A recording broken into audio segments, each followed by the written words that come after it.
DIY for me means don't involve yourself. Do you craft? Why I never accept the concept of guilty pleasures. Yeah. We did come walking down the street at Tenbury Wells with 2 guitars and a standard lamp. Imagine you live 2 streets away from each other. Put some music to this, we'll do it tonight. We nicked the sea from the Scousers. Yeah. What is folk music? It's impossible to say really. So we've kind of got... made in heaven. It is. Yeah. But none of it should be a museum piece. You know, it should be thriving and moving on and changing and adapting to the world around us. Hi, welcome back to This Is Min. Episode 3, here we go. Hope everybody is well out there and managing in the weather. It has been hot, even in Newcastle, which is like Baltic most of the time. It has been warm.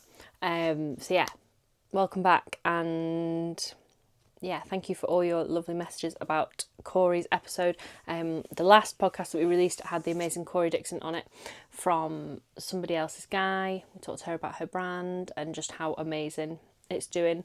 If you haven't listened to that or the episode with Richard Dawson, then please go back and listen to it.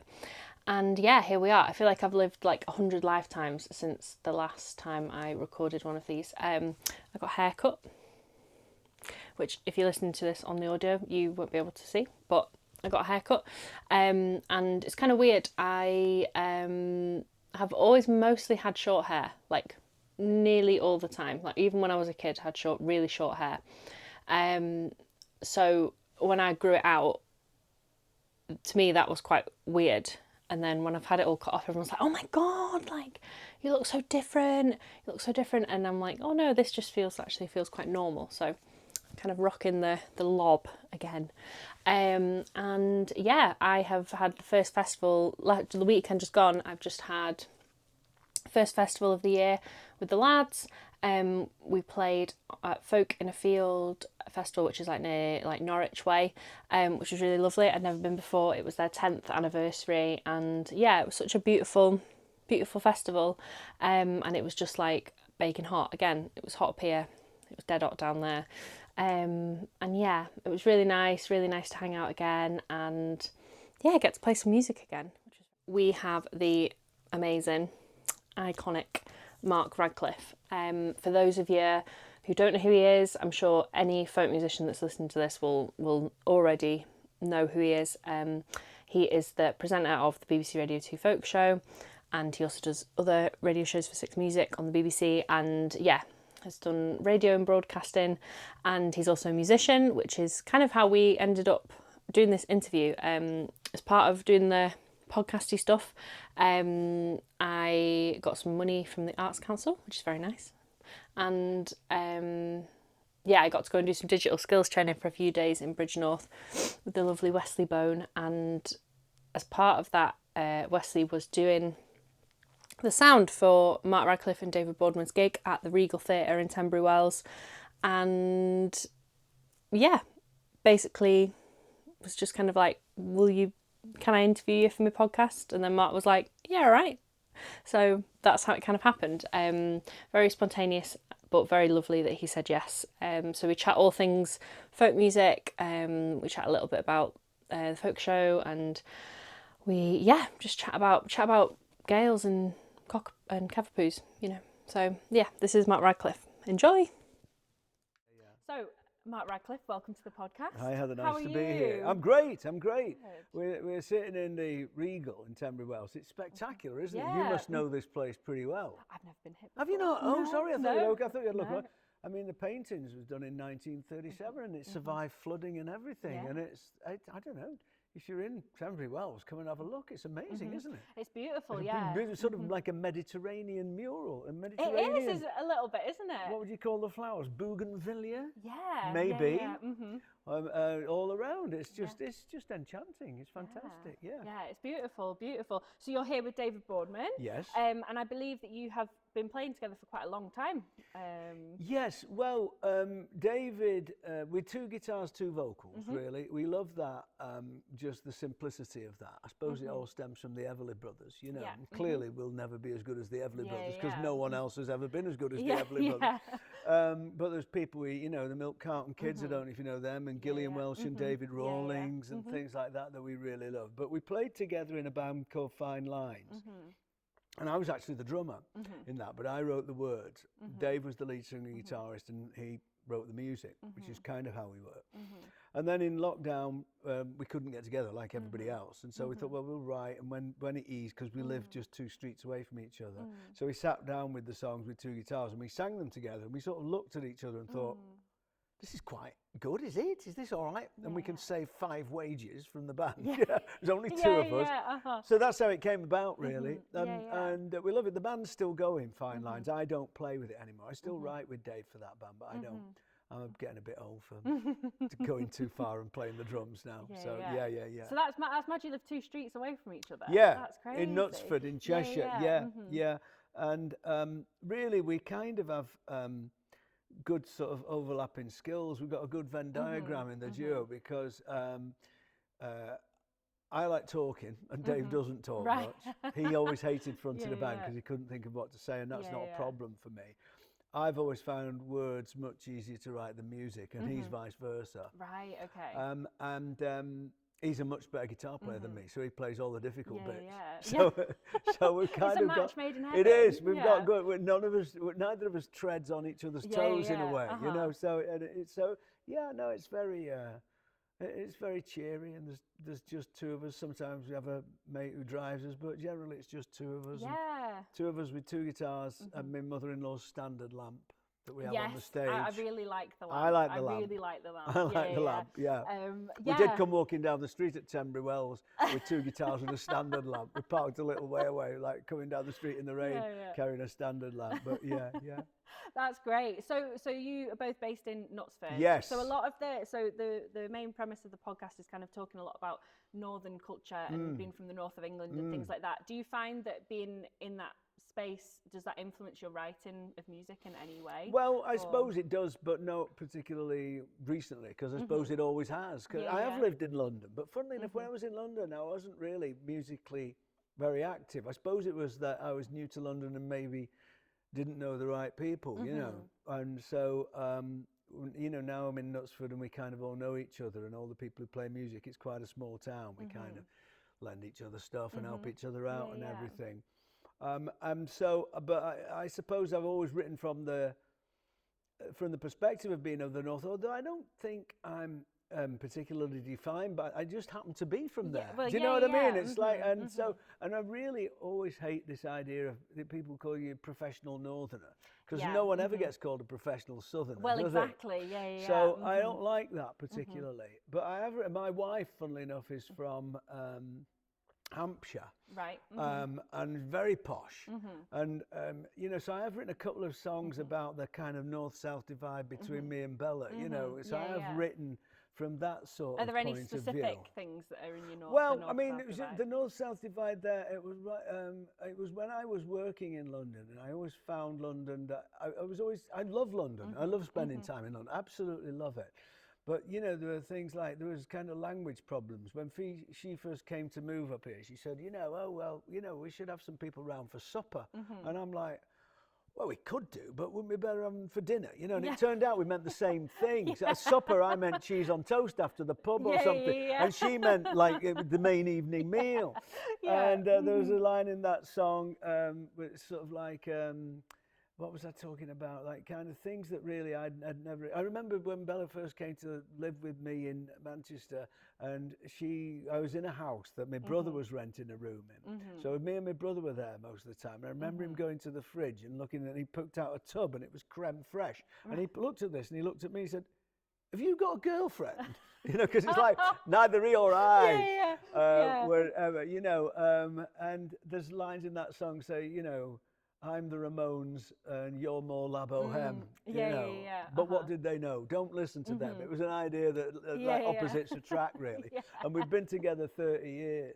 I'm cheese and beer and you're moule marinière. It's things like that. Really. And I quite like the difference between us, really. I think that sometimes people expect my wife to sound like she's in Oasis or something, and like it's always quite a surprise. But I quite like that element of surprise as well.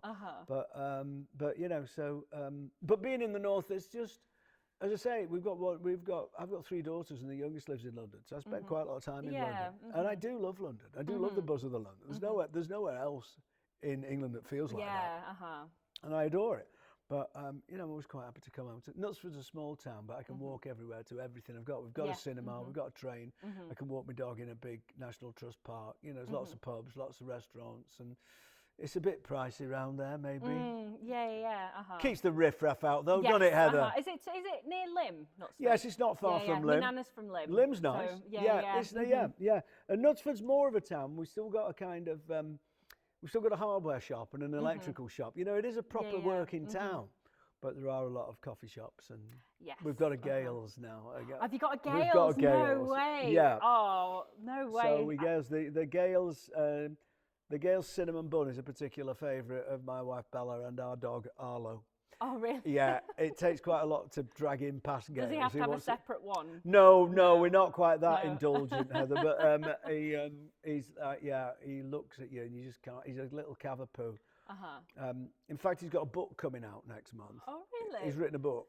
We went to Rome for 3 months last year. I sort of had a sabbatical and went to live in Rome, the three of us. And so while I was there, I started writing this book about what must Rome look like to a little dog 8 inches off the ground.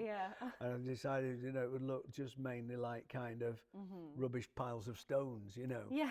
So he's saying, well, today was rubbish. We just walked past some stones. And I would say, well, yeah, but this is the remains of the Forum, which is the root of Western democracy, you know. And so that book's called Et tu Cavapoo. Yeah. And that's brilliant. Yeah, and it comes out on August the 14th. Oh, that's brilliant. I love that. Yeah. It's just a bunch of stuff. Yeah. Oh, that's great. And Bella's done some lovely drawings for it as well. So it's nice. Lovely. Yeah, so it's a good joint effort. Yeah. Lovely. So you have, so I guess you have like those kinds of different things that you use, like everyday life, I guess, is a lot of inspiration of what you do with your music. Yeah, I mean, do you write? I know you're a musician. Yes, do you write I write songs? instrumental music. Instrumental music, yeah, okay. So with words, I don't know, anything can spark it off really, and that's why I'm always, you know, when people say they go away to write, I find that quite a hard thought to get my head around really, because it's like, what if you get there and you can't think of anything? Yeah. Things come when you least expect it sometimes. And I've been asked to do songwriting workshops, which sounds terribly grand. It's not like I've written any songs that have been big hits or anything. So it's like, I feel a bit like, well, not, you know, get Catherine Pretty to do it. You know, but it's like, but really, I don't know how you write a song. It's a mystery to me. Do you know how you write a tune? Not or do you just sort of move your hands over the keyboard and it emerges? Yeah, kind of. I think it just totally depends. You can write a tune, can't you? But, or do you hear it in your head or sometimes? Or? I think sometimes for me it's very much like, I think with being an accordionist, you know, sometimes you have like the chords first, or like the riff first, and then you have the tune, or then you have the tune and then you put the chords to it. So it's kind of, it's very depends on what mood I'm in and how I'm feeling, which I guess must be similar in songwriting as well. Like, I suppose so. And I mean, you know, you just get a thought. I remember being in Salford, and it was the 75th anniversary of Dirty Old Town, which Ewan MacColl wrote about Salford. And I was thinking about that, and I was staying over, which I don't often because I live near enough, but we were doing something late, and I was staying over, and I was looking out from this tower block hotel at all the new sort of glass and chrome of Media City there, and thinking, you know, how much that's changed since not only Ewan MacColl, but like, you know, the Lowry was a rent collector around there and painting scenes along the Ship Canal. And Walter Greenwood wrote the book Love on the Dole, which was set in those streets. And I was thinking how much it had changed. And I was thinking about the Manchester Ship Canal, and I wrote this song called Steal the Sea, because actually all the cotton barons of Manchester were envious of the money coming into Liverpool, because that was a port. And so they wanted Manchester to be a port, but it wasn't on the sea. So they dug a ditch from the sea to bring it in, the Manchester Ship Canal. 1882, they started digging.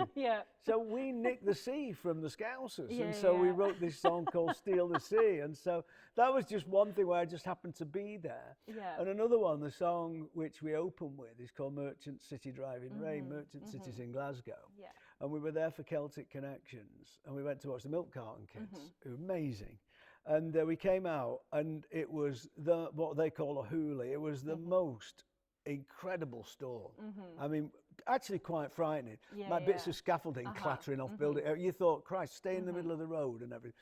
And I got back and I was so sort of hyped up by this that I couldn't sleep. And so I wrote the words to this Merchant City Driving Rain about this storm.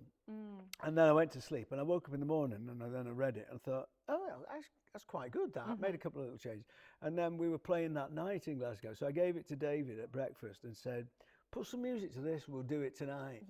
And he's like, wow, okay, right. And so in the afternoon, I went for a kip because I'd been up early. And in the 2 hours I was in my, he said, right, I've done it, and we played it that night. Oh, amazing. Oh, I love it when stuff like that happens, when and it all just like comes together so organically. And it's like, it was meant to be. Exactly. It was meant to be. Yeah. Yeah, oh, I love that. So I wanted to talk a little bit about, because obviously you have been involved with the folk scene for many, many years now. And I wanted to ask you, like, how do you think the folk scene has changed over the years? And do you think it's changed because it's, so much has happened even in the past like 10 years and with social media and all that sort of stuff. Like, how do you think it's changed, maybe in a good way and maybe not so much in a good way?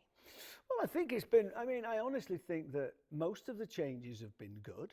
I think that obviously the pandemic hit a lot of folk musicians really hard because a lot of folk musicians don't write. There's no royalties coming in. Their only money is coming to play at the Regal in Tenbury Wells. And if the Regal in Tenbury Wells is closed, you can't come. I think obviously folk is inexorably wrapped up with the health of the small venue scene, isn't it? And that's tough. Yeah.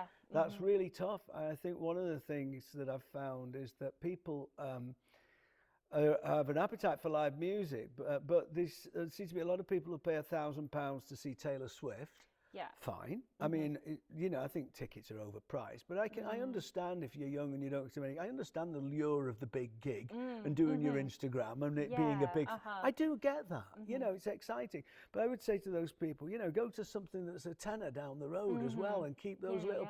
Taylor Swift was playing in there 5 years ago. Do you know what I mean? So keep these places open.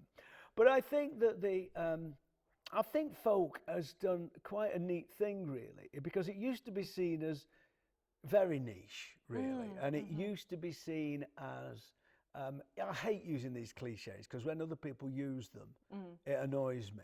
But there was that image of Ewan McCullough in a jumper with his finger in his ear and like most people would think that's not for me. Some of his songs have passed into the mainstream and are beautiful songs, but for as a performance and as an experience, whereas folk is so much broader than that and so much wider than that.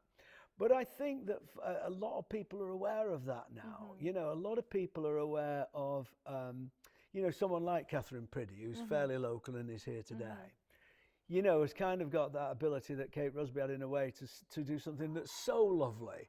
It almost doesn't matter how you categorise it. Is it folk? What is it? It's just a lovely thing. And so that's broadened out from there. So I think now people think that actually folk is really lovely singer-songwriting or it's tunes you can have a good dance to. I think the Ceilidh is an experience.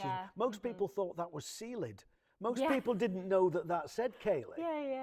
And so I think that, like, I think, there's more of a kind of acceptance of that. So I think folk has become something that is part of people's lives without them necessarily saying, oh, I'm a folkie. But, but it's not sold out in a way. I think it's just kind of broadened into the consciousness. And so a lot of people, who don't think of themselves as kind of out and out folkies would go to a folk festival because there's such lovely, small scale, lovely atmosphere. I mean, that's the thing I find most about the folk world is that the people are really lovely, aren't they? I mean, it is such a welcoming scene. And I also think that, it's important that you don't feel you have to know all the roots. You don't have to know all the child ballads or anything. You don't have to know that. I don't know any of them. No. I mean, and if you do, that's great. But you don't. So when we're on the Folk Show on Radio 2, I think we're always trying to get that balance of kind of keeping the people on board who are really faithful to the roots and really want to hear some of the traditional music. And it's important we do that. But also, I think the way it's broadened out even to people, like Lisa Knapp and Frankie Archer doing stuff with electronics in it. People have said, do you think it's become a bit more inclusive then? I do. And I think that folk music.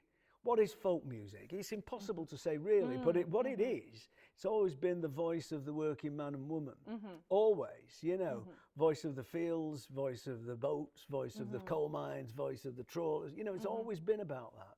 And we've lived through such cataclysmic times and such difficult times in all sorts of ways that I think the music and the songs that capture the experiences that we're living will always be a vital part of it, and that will always be something that folk should do. But then there are some people who are purists who say, well, I don't see that electronics should have anything to do with folk because it should be organic and acoustic instruments. And I know what they're saying, but I think because it's the music of the kind of working people and maybe the people who are not so lucky to be wealthy and have a lot of money. I mean, when people started singing, they couldn't afford a guitar, and then a guitar became just about affordable and everything. Well, now the most affordable thing is electronics. You know, it's kind of that's the thing that is within reach of every kid. And so I think that it would be stupid for folk music to say, well, if you're plugging something in, we're not having you. That would be crazy. You know, because if you look at someone like Frankie Archer, who really is steeped in the old stuff and really doing the traditional songs, but manipulating the sound in these interesting ways. You know, I mean, I think that that's fascinating because I've always felt that, you know, we should be absolutely true and reverential to the traditions, but none of it should be a museum piece. You know, it should be thriving and moving on and changing and adapting to the world around us. Totally, and I think that's such a thing that I think people forget. I think with like you've got to keep it moving forward. You can respect what has happened previously, but you've got to kind of move and progress as things go on. I think it's such an important part of it. Definitely. Like, you know, it's like I'm a clog dancer as well, and like, well, there you go. But like, that's another thing, isn't it? Yeah. Like, look at the number of young people involved in clogging and Morris now, and doing a kind of like, you know, Mad Max sort of goth Morris and things like that. Again, like, a new spin on these things, you know. And I think folk music, with its inclusivity, should be about that. It's like, oh, well, my dad did Morris dancing, but so I'm interested, but obviously I don't want to do it exactly like him. I want to do my own take on it. You mentioned very briefly the stuff that you do on the folk show. Yes. So I was really curious to know, when you are like putting your shows together, what are you listening out for? Like, what kind of makes Mark Radcliffe go, oh, that's brilliant, I want to have that on the show? Do you know what? Really, first and foremost, it's such a banal answer, but it goes for all my radio shows. I'm just listening to things and thinking, do I like it? Does it make me, does it say something to me? Is it, you know, basically, it's really simple, isn't it? You know, kind of, that's the thing about music, isn't it? Which is why I never accept the concept of guilty pleasures. It's like, if it gives you pleasure, why feel guilty? That's ridiculous. And so really, first and foremost, me and the producer, John Lewis, we're just listening for things that we like. Obviously, you're aware of, like, Martin Carthy releases a new album. You think, right, okay, so you know you're going to play something off that, and you go through it and think which is the best thing to play. But then, of course, after that, then once we've got records that we like, we'll then be trying to create a sort of balance. You basically, the trouble with that show is you've got an hour, which I don't mind actually. People say, do you wish it was longer? And I suppose I do, because you could play more. But I think people listen, like to a podcast, people will give you an hour and they listen pretty intently. Even 2 hours, they'll make a cup of tea and miss some of it. So I quite like the idea it's concentrated, especially when we have a band on. And so, you know, there's the idea that this is happening just once in a little room somewhere. You know, yes, you can stream and download everything that's ever been recorded, but this is happening now, and it's only happening like this once. I like that. But it's obviously when we've got the records we like, and then it's obviously a blend of kind of, you know, male and female artists and bands and solo artists and songs and instrumental music, and some old and some new. So when you think about it, when you think, well, you've got 10 or 12 songs, you think, right, well, you put a couple of each of those in, you've kind of got it. So it's making this patchwork quilt of a show, really, where because they'd be stupid to come on and play 10 solo singer-songwriters. We will at any one point have 10 solo singer-songwriters who we want to play. And so me and John said, well, I like it. Well, you know, all right, well, we'll put that one in and we'll put that one next week. And then, you know, we'll put some, let's put the elephant sessions there, a bit of instrument. Let's put something there, you know. And so it's really kind of, first and foremost, finding songs, music that we like, trying to cover important new releases and reissues. And then, you know, just making sure there's enough variety, really. And every week, more or less every week, we get someone who will email in and say, I never thought of myself as a folkie. I've never listened to this before. This is great, you know.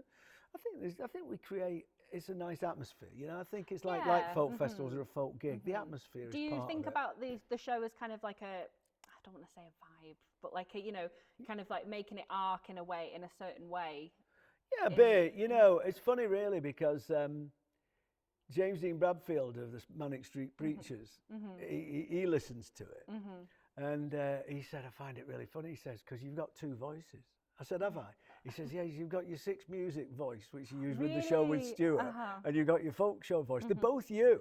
And it doesn't sound like you pretend, but I suppose the music just, I don't know, I suppose the folk music just creates like, I was going to say a vibe, you know, which kind of then informs the way I present it, really, you know. I'm just trying to make it, I suppose, feel warm and friendly, and also we just try and find out where people are and give people a picture. Like, so we seem to have quite a lot of people who listen on narrowboats, you know, which makes sense. But you know, I like to know where people are and what they're doing, and I think that nice little pictures, you know. And also, I think the other thing is that we have a very, I think the folk music has a very close association with the world we live in, the natural world. Yeah. You know, we get lots of songs about trees and birds, and people are out experiencing those. Yeah. So I think that's a connection between us all. Yeah, it's really. like experiencing the everyday, and like, you know, radio's, you know, it's always there. That's the thing. Yeah. It's like you can always listen to radio wherever you are. Like. But it's appreciating what's around you as well. Yes. You know, or watching just a bird tugging at a worm, or you know, leaves susurrating on a tree, or ripples on water. You know, I think that the folk show has something of that to it. I hope so, anyway. You know? And also, we get a lot of people. We did a special on it that became aware that a lot of people are kind of crafting and making stuff. Oh really? Yeah, a lot of creative makers listen to the folk show as well. So we did a special say what people were doing. You know, the guy was stitching a 3-foot-high velvet hair whilst listening to the folk show. I'm like, brilliant. Do you craft? Do you do any not really. stuff? No, not really. I mean, my wife's more the artist. No, I don't really. I don't make stuff. I mean, I do draw and paint occasionally. I have spurts of it, but I'm a bit cack-handed, really. DIY for me means don't involve yourself. You know? Yeah, it's like we just won't. We won't attempt. It'll end in a domestic, and it'll be bad, and someone will have to be paid to put it right anyway. Yeah. So leave it to the expert. I can do certain things they can't, and vice versa. Yeah. I think it's selfish doing DIY. I think you're putting craftsmen out of business. You're putting tradesmen out of business. That's how they earn their money. If everyone can do it, they're all going to be unemployed. Think about that when you're doing it yourself. Yeah. It's mean. I've just got a couple more questions Okay. for you, if that's okay. Yeah. The first one is, if you had any advice for like young people or like emerging artists that are kind of coming into the scene and sort of dipping their toes into like, you know, they've got some music together and they're just starting to get themselves out there, what advice would you give them? Do you know what? It's very difficult for me. I almost think that you, having been through this, probably got more advice than me in a way, because I don't really understand being 66 years old, and I don't really understand how you'd go about uploading and where you'd upload it to. I would say that, and this is not just on behalf of the BBC who I work for, but BBC introducing is a really good, because honestly, I think that that's been a great thing, and they have BBC local radio. Heaven knows it's not perfect, but they have tried to keep a connection and give an opening. And I know a lot of people, not only musicians, but also presenters and producers, they've gone through BBC introducing into it. So I mean, would you suggest I've used that? BBC introducing and did you before. find that a positive thing? It did, yeah. I mean, it's changed hands now, but Nicky Robb, who used to do the North East BBC introducing slot, he was always very good to me, and like I ended up on getting played on Six Music, which is amazing. Yeah. And like, I find it such a good thing, because it does just kind of show a variety. And I think in the North East, where I'm based now, like they do play a wide variety, including all the folky stuff. So like, you know, you've got your Amelia Coburns and your Frankie Archers, and you know, I know like, Amelia well. Yeah. You should have talked to Dave. He's from Morpeth. Is he? Yeah, he's from Morpeth. Yeah, No way. He's come from Morpeth this morning. Yeah. Oh, has he? Oh, I work in Morpeth. Do you? Oh, you must tell David then. Yeah, know that he went to school. He grew up in Morpeth. But that's really interesting. I think those kinds of platforms I think are so crucial for. It's what the BBC artists. should do. People pay a licence fee. It should be trying to do that. But I think, from what I gather, it is doing that job. And my last question is, Who are you listening to at the minute that you've found recently that you like? Oh, they're really, really great. Well, I've been listening to Gillian Welch and David Rawlings a lot. I don't know if you know them. They're from Nashville, and I love their stuff. I've been listening to an album by a guy called Pete Jobson, who used to be the bass player in I Am Clute, and he's made a really interesting sort of Tom Waitsy kind of record. Cool. I really like that. There's a band from Paris, although I think they might be Swedish in America, called Oracle Sisters, who I like very much. Yeah, that's three that kind of spring off the top of my head. And I've been listening to Mark Radcliffe and David Boardman because we've got our new album and I had to check that through. So I listened through to that. What's your new album called again? It's called Hearsay and Heresy. Oh, okay, cool. And that sounded all right. Yeah? Was that a guilty pleasure, though? Probably. Well, it was work. I had to check it. I had to check it sounded right. Lovely. Well, thank you very much. Nice to see you, Heather. Thank you very much. Thank you. I'm going to go for a pint before we play now. Yes, lovely. Just about got time. So that was Mark Radcliffe. I really, really enjoyed that conversation. It was so nice to get to chat to him. I'm so happy that we could make all of that happen. It was just really nice to get to like chat to him about like folk music and like how it's growing and developing, and how like the influence of like electronics in folk and like the people who are doing that are kind of like making waves and you know, making it evolve. You know, I think we've got to always keep making it evolve and making it change. You know, it can't get stuck, because then so much amazing music would not get heard. So yeah, it was so nice. It was also really nice to listen to him talk about his songwriting as well. As I'm always quite fascinated to know how songwriters write songs and put words together, because it's not something that I particularly do. So to kind of hear that was really interesting, and to hear how him and David work together was also very cool. I also wanted to tell you before I go that me and the lads are going on tour in the autumn. I'm really excited. It's the biggest tour that we've done, the lot sort of in length. So I'm really excited to be back on the road. We did a tour last year and it was so much fun, and I'm so excited to do it again. So yeah, please get your tickets if you can. If you're in any of these places, please get your tickets. Or if you know anyone that would maybe like to come, then please tell them, because it would be so nice to get to play for you all, and you can hear some of our older stuff and some of our newer stuff as well that's coming out in the future. Yeah. But yeah, that's it for today's episode. Thank you so much for watching, and we'll see you soon. Bye.